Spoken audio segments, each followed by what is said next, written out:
Bonjour et bienvenue dans ce nouveau podcast. Je m'appelle Marion et ma mission est de vous guider au mieux en vous donnant des conseils sur mes expériences, mon savoir et de vous proposer des solutions sur une thématique de développement personnel ou de voyage afin d'évoluer en tant que personne et dans votre vie. Une semaine sur deux, le mardi à 18h, je vous propose un nouvel épisode sur mes phases d'introspection, de ma perception du monde et de ce qui peut vous inspirer dans le but d'éveiller les consciences. Aujourd'hui, je vais vous parler à cœur ouvert. Je n'ai rien préparé, tout simplement parce que j'ai pas eu le temps, ou j'ai pas pris le temps, plutôt, pour être honnête. Je réfléchis à beaucoup de choses en ce moment. J'avoue qu'on est dans une société où tout va vite, et on se perd facilement, dans nos pensées, dans tout. Puisque j'avais la flemme, tout simplement, d'écrire un podcast encore et encore et encore. J'aimerais faire un point avec vous aujourd'hui, en l'état actuel des choses, puisque ça fait bientôt 1 an que je suis en Australie, avec mon copain, et que j'ai encore énormément de choses à découvrir. Mais au final, est-ce qu'on n'essaierait pas de fuir quelque chose en voulant partir à l'autre bout du monde ? Je m'explique. J'ai beaucoup de blessures en moi, ancrées, se référer aux 5 blessures de l'âme de Lise Bourbeau, que je n'ai pas encore lu d'ailleurs, que je dois lire. Et je me suis dit, pars découvrir le monde, vas-y. Peut-être que ça guérira tes blessures, peut-être que le fait de voir une autre société, de voir un développement différent, de rencontrer des gens différents, avec des modes de vie différents, peut-être que ça va t'aider à passer au-dessus, peut-être que tu vas découvrir un nouveau monde, une nouvelle économie, des nouveaux travail du coup, des jobs. Je pars de ce principe-là à la base, qui est de vouloir changer ma propre personne, alors que absolument tous vos traumas et vos blessures vont vous suivre partout où vous allez aller. Ça ne sert à rien d'essayer de fuir, parce que dans tous les cas, elles seront là. Et on a beau vouloir faire un tas d'activités, un tas d'expériences, un tas de formations, de choses pour essayer de s'éveiller un peu plus et d'évacuer tous ces traumas, et en fait, il y a juste le temps, au final. Et c'est très difficile à accepter parce que l'être humain, il veut toujours faire plus. Il veut jamais aller au plus profond de lui-même, essayer d'attendre et de démanteler petit à petit les choses. Il veut que tout soit fait très très vite. Il veut que, voilà, allez, bon, je vais voir un psy, ça va aller mieux. Bon, je vais faire telle formation, du coup, ça va aller mieux. Bon, je vais aller dans tel pays, du coup, ça va aller mieux. Mais non, en fait, ça ne marche pas comme ça. Il n'y a que le temps qui fait les choses. Et vos expériences de vie qui vont vous aider à comprendre d'où vous venez, qu'est-ce que vous faites dans ce monde, pourquoi vous êtes là, quelle est votre mission de vie, pourquoi vous voyagez, pourquoi vous avez rencontré telle ou telle personne, pourquoi vous êtes en couple avec telle personne. C'est la patience qui va vous donner les réponses à vos questions. Et moi, je suis quelqu'un de très tourmenté, Scorpion, n'est-ce pas, hein, s'il y en a qui se reconnaissent, très tourmenté, qui se pose énormément de questions, et surtout en général. Et en fait, je me retrouve à tellement réfléchir sur tout que j'en viens à me perdre moi-même. Mais du coup, je ne sais plus ce qui est le bien ou le mal, et du coup, je suis perdue. Et du coup, est-ce que je devrais faire un autre voyage ? Est-ce que je devrais rentrer en France ? Est-ce que je devrais voir du monde ? Est-ce que je devrais renouer avec certains amis ? Je devrais construire ma vie seule ? Est-ce que au final, je suis prête à me mettre en couple ? Est-ce que je suis prête à faire ce genre de voyage ? Est-ce que... Oui, on est toujours prêt en soi.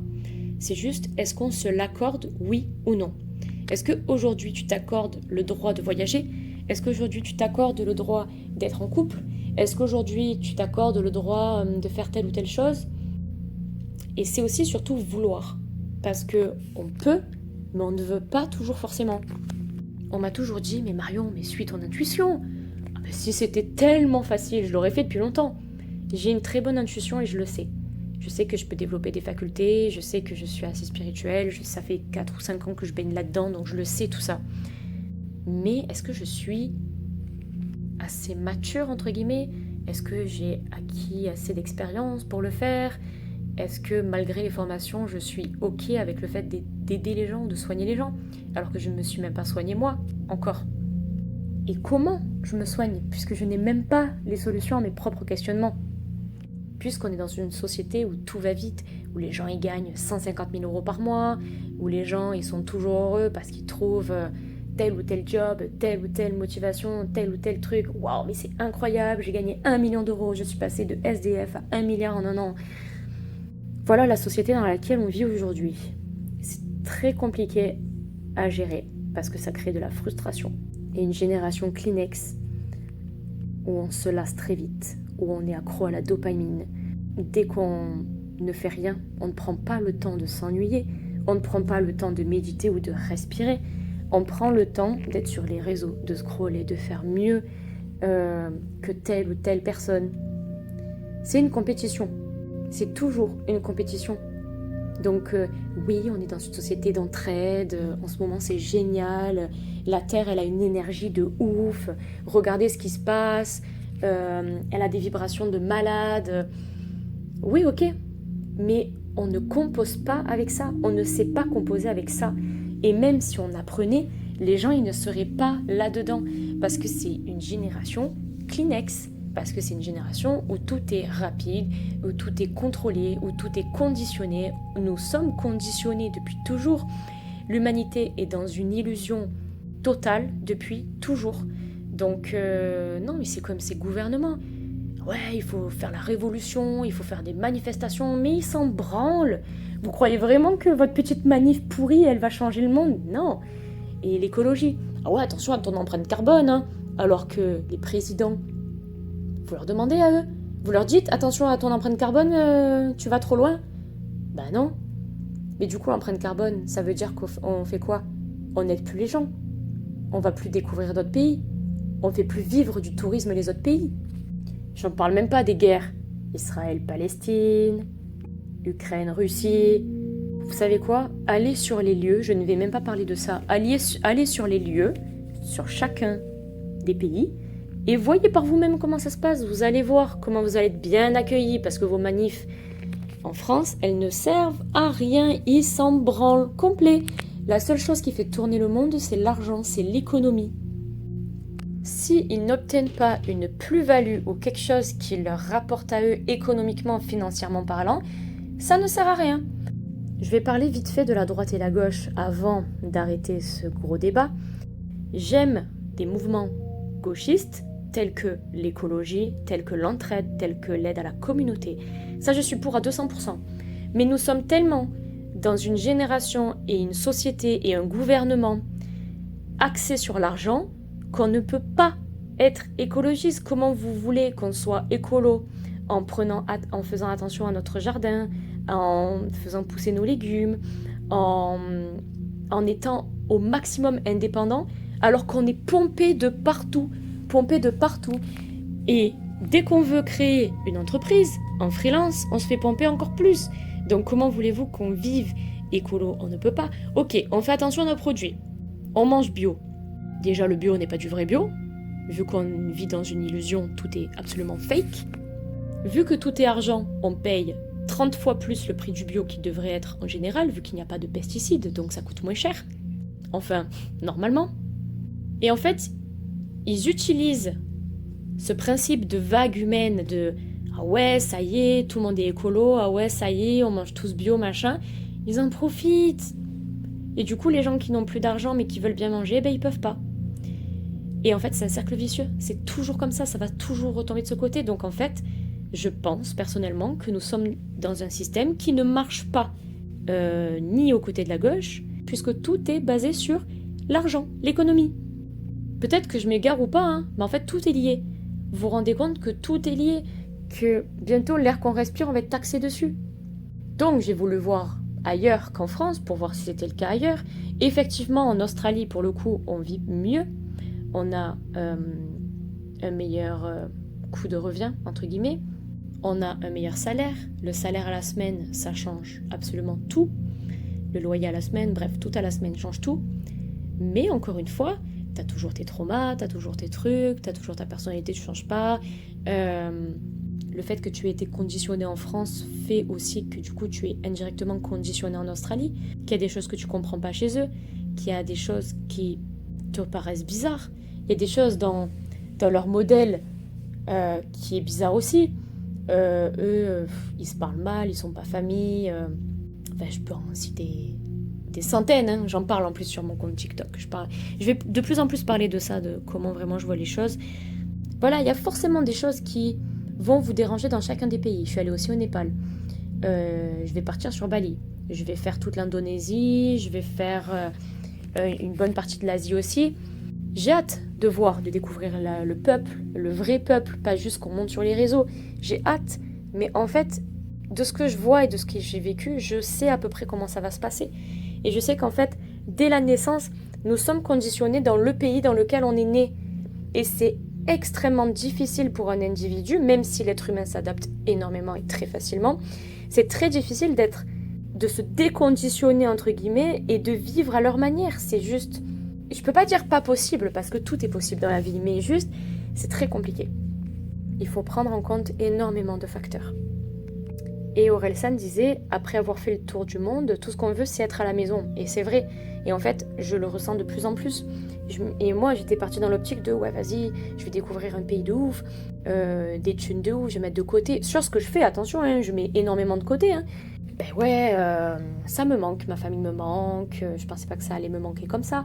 Même si ça va en vrai, hein, ça fait 1 an que j'y suis et ça va.